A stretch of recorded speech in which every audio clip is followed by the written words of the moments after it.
Our big story right now at 5. Mobile police chase a driver in a stolen car. It spans 2 cities and ends with a deadly shootout. The chase began in Prichard and ended in Mobile. That's where police say 36-year-old suspect Kenneth Lamar Bedgood died in an exchange of gunfire with police. It appears there is a connection with this event and a murder earlier in the week. Local 15's Darwin Singleton spent most of the day at the scene. Darwin, the car seems to be the link between today's deadly shootout and a murder Tuesday on nearby Halls Mill Road. And Greg, here's why. Relatives tell me that car, a white Honda Acura, belonged to 45-year-old Gary Demetrius House. Now, if you remember, House was found dead alongside a popular fishing hole beneath a bridge on Halls Mill Road. That spot is just yards away from where today's shootout took place.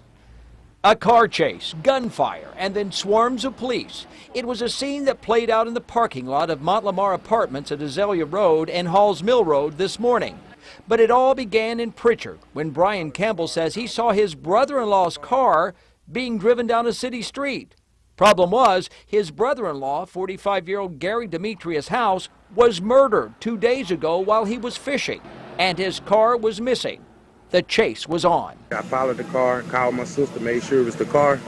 And once I found out that it was the car, I pursued it and called the police, let them know that I was, following the car. Prichard police caught up with them as the car sped into Mobile, where cops there picked up the chase. Police say the chase ended here at Montlimar Apartments when the suspect bailed out of the car and ran into the apartment complex, and he was shooting. Officers shot back. Right now, we do have a deceased male.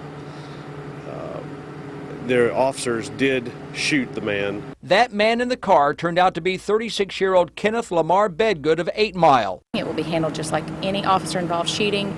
All of the investigation will entail, and then we will present the investigation to a Mobile County grand jury for review. As all this played out, Erica House was at the funeral home getting ready for her husband's wake. She wants to know why Bedgood was in her husband's car and if he had anything to do with his murder. Do you have any idea who would have done this, or did your husband have any enemies or anything? No, sir. And, it's probably someone that he helped. He helped, and I'm not sure, but I don't know.